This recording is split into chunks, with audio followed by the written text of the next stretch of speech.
Friends, welcome to Deepti job update channel.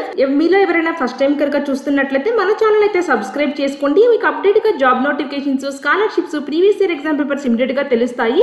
Friends, మీ అందరికీ తెలుసు AP set అయితే నోటిఫికేషన్ అయితే రిలీజ్ చేస్తుంది ఆంధ్రప్రదేశ్ గవర్నమెంట్. ఈ ఎగ్జామ్ అనేది మీకు చాలా హెల్ప్ఫుల్ అవుతుందండి. డిఎల్ రాయాలన్నా, అసిస్టెంట్ ప్రొఫెసర్ జాయిన్ అవ్వాలన్నా ఈ ఎగ్జామ్ అనేది మీకు కంపల్సరీ మ్యాండటరీ క్వాలిఫికేషన్ అయితే ఇచ్చారు. ఎయిదర్ ఏపీ సెట్ కానీ నెట్ కానీ క్వాలిఫై అవ్వాలి. లాస్ట్ టైం ఒక వీడియో చేశాను, ఏ సబ్జెక్ట్ వాళ్ళు అప్లై చేసుకోవచ్చు, సబ్జెక్ట్ కోడ్, ఎగ్జామ్ సెంటర్స్ ఇవన్నీ క్లియర్ గా అయితే చెప్పాను. ఈ రోజు అయితే అండి ఈ ఏపీ సెట్ అప్లికేషన్ ఫామ్ ఎలా అప్లై చేయాలో ఆన్లైన్ లో నేను క్లియర్ గా చెప్తాను, step by step. So friends, మీరు అప్లై చేసేటప్పుడు ఏ మిస్టేక్స్ అయితే చేయొద్దు, ఎందుకంటే మిస్టేక్ చేస్తే వాళ్ళు క్లియర్ గా చెప్తున్నారు రిజెక్ట్ చేస్తామని చెప్పి ఫామ్ ని. సో అందుకే మీరు ఒకసారి ఈ వీడియో చూసుకొని అప్లై చేసే వాళ్ళైతే అప్లై చేసుకోండి స్టెప్ బై స్టెప్. ఈ రోజు నేను ఒకసారి ఎగ్జామ్ కోడ్స్, ఎగ్జామ్ సెంటర్స్ అయితే చూసుకొని అయితే వెళ్దాము. అక్కడ కోడ్ అయితే ఎంటర్ చేయాలి, మీకు ఎగ్జామ్ కోడ్. సో అందుకే ఒకసారి చూసుకొని అయితే వెళ్దాం ఫ్రెండ్స్. సో ఫ్రెండ్స్, దీనికి అప్లై చేసే వాళ్ళు ఎనీ పోస్ట్ గ్రాడ్యుయేట్ స్టూడెంట్ అయితే అప్లై చేసుకోవచ్చండి. పీజీ అయిపోయిన వాళ్ళు ఎవరైనా అప్లై చేసుకోవచ్చు. దీంట్లో డిఫరెంట్ సబ్జెక్ట్స్ అయితే ఉన్నాయండి. ఇక్కడ పేపర్ 1 అనేది జనరల్ పేపర్ అయితే అందరికైతే ఉంటుందండి. ఇక్కడ పేపర్ 2 అయితే వచ్చింది కదా. ఇక్కడ anthropology subject, history, chemical science, commerce, computer science and application, economics, education, English, earth atmospheric, ocean, planetary science, environmental science, Geography, Hindi, journalism and mass communication, law, life sciences, library and information science, management, mathematical science, physical education, philosophy, political science, psychology, public administration, sanskrit, sociology, social work, Telugu, Urdu, visual arts. ఇక్కడ 30 subjects అయితే ఉన్నాయండి. ఈ 30 subject లో PG చేసిన వాళ్ళు అంటే post graduate చేసిన వాళ్ళు ఎవరైనా అప్లై చేసుకోవచ్చు. ఏపీ సెట్ నోటిఫికేషన్ అనేది మీకు సిలబస్ కావాలంటే ఇక్కడ ఒక ఆరో మార్క్ ఉంది కదా, ఆరో మార్క్ అనేది క్లిక్ చేస్తే మీకు సిలబస్ అనేది ఓపెన్ అవుతుంది ఫ్రెండ్స్. ఈ పేపర్ 1, పేపర్ 2 అలాగే చేయాలి మీరు. ఇక్కడ ఎగ్జామ్ సెంటర్స్ ఏమున్నాయంటే మీకు విశాఖపట్నం, రాజమండ్రి, గుంటూరు, నెల్లూరు, అనంతపూర్, తిరుపతి, కడప, కర్నూలు అయితే ఉంది. సో ఇప్పుడైతే నేను రిజిస్ట్రేషన్ ఎలా చేయాలని చూపిస్తాను. ఇక్కడ నేను రిజిస్ట్రేషన్ అనేది క్లిక్ చేస్తున్నాను. సో మీకు ఇక్కడ క్లిక్ చేసినప్పుడు ఇలా అయితే కనపడుతుంది friends. Online registration for AP set begin from 11/08/2021 అని క్లియర్ గా అయితే ఉంది.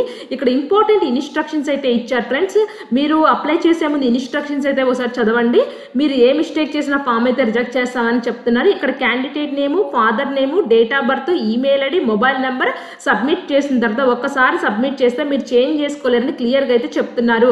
సో అందుకే ఒకసారి మీ క్యాండిడేట్ నేమ్, మీ 10th క్లాస్ సర్టిఫికేట్ ఎలా ఉందో అలాగైతే రాయండి. సో మీకు ఇక్కడ ఫీ పేమెంట్ అయితే ఉందండి. ఫర్ ఈ ఓసీ అండ్ ఈడబ్ల్యూసీ కేటగిరీ వాళ్ళకైతే 1200 రూపీస్ అయితే ఫీజు అయితే ఉంది. BCA, BCB, BCC, BCD, BCE category వాళ్ళకైతే 1000 రూపీస్ ఫర్ కన్వీనియన్స్ ఛార్జెస్ అయితే ఉందండి. SC, ST, PWD, transgender categories కి అయితే 700 రూపీస్ అయితే ఉంది. ఫీ కూడా అండి మీరు ఆన్లైన్ అయితే పే అయితే చేయాలి. ఇక్కడ మీ ఫోటోగ్రాఫ్ సైజ్ అయితే ఇస్తున్నారండి. 15 KB టు 15 KB అయితే సైజ్ ఉండాలని క్లియర్ గా చెప్తున్నారు. సిగ్నేచర్ వచ్చేసేపటికి 5 KB నుంచి 20 KB మధ్యలో అయితే ఉండాలి. మీరు ఏదైనా సర్టిఫికేట్స్ అప్లోడ్ చేస్తారు కదండి, క్యాస్ట్ కానీ, disability, economically weaker section certificate, EWC certificate upload చేసే వాళ్ళు 550 KB నుంచి 50 KB నుంచి 300 KB వరకు అయితే ఉండొచ్చండి. ఇక్కడ incomplete application will be rejected అని క్లియర్ గా అయితే ఇచ్చారు. సో మీరు ఏదైనా మిస్టేక్ చేసినా, ఇన్కంప్లీట్ గా ఏమైనా అప్లోడ్ చేయకపోయినా సరే ఫామ్ రిజెక్ట్ చేస్తామని క్లియర్ గా అయితే చెప్తున్నారు. సో ఇన్స్ట్రక్షన్ చదువుకున్న తర్వాత ఇక్కడ అప్లై నవ్ అనే బటన్ అయితే క్లిక్ చేయండి. అప్లై నవ్ అనే బటన్ నేను క్లిక్ చేస్తున్నాను. క్లిక్ చేసినప్పుడు మీకు ఇలా అయితే ఓపెన్ అవుతుందండి. సో ఇక్కడ మీ పర్సనల్ ఇన్ఫర్మేషన్ అనేది ఫిల్ అయితే చేయాలి. ఇక్కడ మళ్ళీ చెప్తున్నారు సర్టిఫికేట్స్ అనేవి ఇక్కడ 50 to 300 KB అయితే ఉండాలి. So incomplete application will be rejected అని ఇక్కడ స్క్రోల్ అవుతూ ఉంది. మీకు ఇక్కడ పర్సనల్ ఇన్ఫర్మేషన్ అయితే ఫిల్ చేయాలి. ఇప్పుడైతే నేను స్టార్ట్ చేస్తాను పర్సనల్ ఇన్ఫర్మేషన్ ఫిల్ చేయడం అయితే. సో ఫ్రెండ్స్, ఇక్కడైతే నేమ్ ఆఫ్ ది అప్లికెంట్ అయితే నేమ్ అయితే యాడ్ అయితే చేయండి. నెక్స్ట్ ఫాదర్స్ నేమ్ అయితే యాడ్ చేయండి. నెక్స్ట్ మదర్స్ నేమ్ అయితే యాడ్ చేయండి. నెక్స్ట్ డేట్ ఆఫ్ బర్త్ అయితే ఇక్కడ యాడ్ చేయండి ఫ్రెండ్స్. ఈ డేట్ ఆఫ్ బర్త్ కూడా మీరు క్లియర్ గా చూడండి. మీరు ఎస్ఎస్ సర్టిఫికేట్ ఎలా ఉందో అప్లోడ్ చేయండి. జెండర్ అండి ఫిమేల్ అయితే పెట్టండి. ఇక్కడ కేటగిరీ అయితే అండి జనరల్ అయితే జనరల్ ఈడబ్ల్యూసీ ఉంది, BCA, BCB, BCD, BCE, SC, ST అయితే ఉంది. మీరు ఏదైతే అదైతే కేటగిరీ అయితే పెట్టండి. కేటగిరీ పెట్టిన తర్వాత మీ ఈమెయిల్ ఐడి అయితే ఇవ్వాలి. మీ ఈమెయిల్ ఐడి ఇచ్చిన తర్వాత కన్ఫర్మేషన్ ఈమెయిల్ ఐడి కూడా ఇవ్వండి. అంటే సేమ్ ఈమెయిల్ ఐడి అయితే ఎంటర్ అయితే చేయండి. నెక్స్ట్ కాంటాక్ట్ ఇన్ఫర్మేషన్ అయితే ఉంది.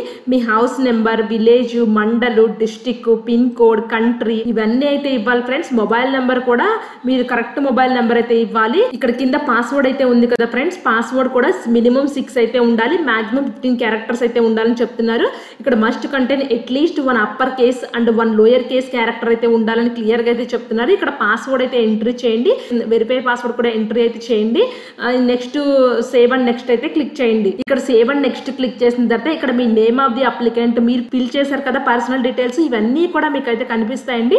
ఒకవేళ ఏదైనా మిస్టేక్స్ ఉన్నాయనుకుంటే ఇక్కడ మీరు ఎడిట్ అయితే ఆప్షన్ ఉంది కదా, దానికి వెళ్ళి బ్యాక్ అయితే వెళ్ళి మళ్ళీ ఫిల్ అయితే చేయండి. అడ్రస్ ఫర్ కమ్యూనికేషన్ అయితే ఉంది, ఇందాక మీరు అడ్రస్ కూడా ఇచ్చారు కదా, ఆ అడ్రస్ ఇక్కడ క్లియర్ గా అయితే కనపడుతుంది.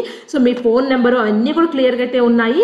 సో ఇక్కడ అన్ని కరెక్టే ఉంటే I have verified all the details entered by me in this form and wish to submit the same అని చెప్పి ఇక్కడ సబ్మిట్ బటన్ అయితే ఉంటుంది. సబ్మిట్ అని క్లిక్ అయితే చేయండి. ఇక్కడ సబ్మిట్ అని క్లిక్ చేసి ఉంటే మీకు ఒక పాపప్ విండో అయితే ఓపెన్ అవుతుందండి. Do you want to submit అని అడుగుతుంది. ఓకే అని క్లిక్ చేయండి. క్లిక్ చేసినప్పుడు మీకు ఇలా అయితే కనపడుతుందండి, మీ నేమ్, మీ ఈమెయిల్ ఐడి, సో మీ రిజిస్టర్డ్ ఈమెయిల్ ఐడి ఇవన్నీ అయితే వస్తాయి. Next click here to make payment కి అయితే వెళ్తుంది. ఇక్కడ click here to make payment అయితే చేయాలి. So click here to make payment కి వెళ్ళిన తర్వాత మళ్ళీ మీ పేమెంట్ ఇన్ఫర్మేషన్ అయితే చూపిస్తుంది. సో ఇందాక మీరు బేసిక్ డీటెయిల్స్ అయితే ఫిల్ చేయారు కదా, ఇవన్నీ కనపడతాయండి. నేను జనరల్ కేటగిరీ పెట్టా కాబట్టి నాకు 1200 రూపీస్ అయితే ఫీజ్ అయితే చూపిస్తుంది. సో ఇక్కడ అండి మీ confirm payment information and pay అయితే ఉంది. ఇక్కడ నేను టోటల్ అమౌంట్ 1200 రూపీస్ అయితే ఉంది, ప్లస్ హ్యాండ్లింగ్ ఛార్జెస్ అయితే ఉంటాయి. సో నేను పే నవ్ అని క్లిక్ చేస్తున్నాను. పే నవ్ అని క్లిక్ చేసినప్పుడు ఇక్కడ ఎంత అమౌంట్ ఉందో అంత అమౌంట్ అయితే పడుతుందండి. పేమెంట్ చేస్తారా లేకపోతే ఆన్లైన్ లో అంటే through credit card, debit cards ఉంటాయి కదా, దాంతో పే చేస్తారని అయితే అడుగుతుంది. ఒకవేళ డెబిట్ కార్డ్ అని క్లిక్ చేస్తే మీ కార్డ్ నెంబర్ ఇవన్నీ ఎంటర్ చేసి మీ పే అయితే చేయాలండి.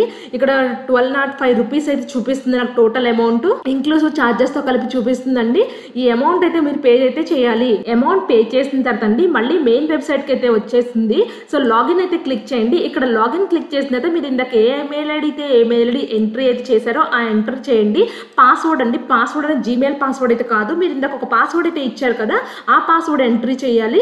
సెక్యూరిటీ కూడా ఎంటర్ చేసి సబ్మిట్ అయితే కొట్టండి. సబ్మిట్ చేసిందంటే మీకు నెక్స్ట్ బేసిక్ డీటెయిల్స్ అయితే వస్తాయి. అంటే మీరు ఏ స్టేట్ అయితే ఆ స్టేట్ అయితే డీటెయిల్స్ అయితే వస్తాయండి. ఆధార్ నెంబర్ అన్ని ఎంట్రీ చేయాలి. మీ డీటెయిల్స్ ఆఫ్ ఎడ్యుకేషన్ క్వాలిఫికేషన్ అయితే ఉంటాయి. మీరు ఏపీ సెట్ లో ఏ సబ్జెక్ట్ తీసుకుంటున్నారో అవి అయితే ఫిల్ అయితే చేయాలండి. ఇక్కడ ఏపీ లో లైఫ్ సైన్సెస్ డిఫరెంట్ స్ట్రీమ్స్ అయితే ఉన్నాయి కదా, స్ట్రీమ్ అయితే రాయాలి. సబ్జెక్ట్ కూడా ఆటోమేటిక్ అయితే వచ్చేస్తుంది. మీ పీజీలో సబ్జెక్ట్ అయితే ఎంటర్ చేయాలి. మీ మీడియా ఆఫ్ ది ఎగ్జామ్, అంటే ఎగ్జామ్ అనేది మీరు ఏ మీడియంలో రాస్తారు, ఇంగ్లీష్ మీడియమా తెలుగు మీడియమా అయితే ఉంటుంది. ఎగ్జామ్ సెంటర్ అయితే మెన్షన్ చేయండి. ఇక్కడ మీ సిపిజిఏ స్కోర్ అయితే ఎంట్రీ అయితే చేయాలండి, మీకు వచ్చిన మార్క్స్. నెక్స్ట్ డిక్లరేషన్ ఫామ్ అయితే ఉంటుంది. డిక్లరేషన్ ఫామ్ దగ్గర టిక్ కొట్టి ప్రొసీడర్ అయితే క్లిక్ చేయండి. ప్రొసీడర్ క్లిక్ చేసినప్పుడు మీకు photograph, signature, caste certificate upload చేయమంటుంది. సో వన్స్ ఇవి అప్లోడ్ చేసిన తర్వాత మీ ఫామ్ అనేది అప్లికేషన్ ఫామ్ సక్సెస్ఫుల్ గా సబ్మిట్ అయితే అవుతుంది ఫ్రెండ్స్. సో ఇది అప్లికేషన్ ప్రొసీజర్. టెన్షన్ పడద్దు, అప్లై చేసేటప్పుడు తొందరగా అప్లై చేయాలని కాదు, 1-2 సార్లు అయితే ఒకసారి చూసుకొని డేట్స్ అన్ని కూడా కరెక్ట్ ఉన్నాయో లేదో చూసుకొని సబ్మిట్ అయితే బటన్ అయితే ప్రెస్ అయితే చేయండి. సో మిస్టేక్స్ ఏం చేయొద్దు, మీ ఫామ్ ని ఏమీ రిజెక్ట్ అయితే చేసుకోవద్దు ఫ్రెండ్స్. సో ఇలాంటి అప్డేటెడ్ జాబ్ నోటిఫికేషన్స్ కానీ, స్కాలర్షిప్స్ కానీ, ప్రీవియస్ ఇయర్ ఎగ్జామ్ పేపర్స్ కానీ మీకు ఇమీడియట్ గా తెలియాలి అంటే Deepti job updates channel subscribe చేయండి, లైక్ చేయండి, షేర్ చేయండి. Thank you for watching Deepti job updates.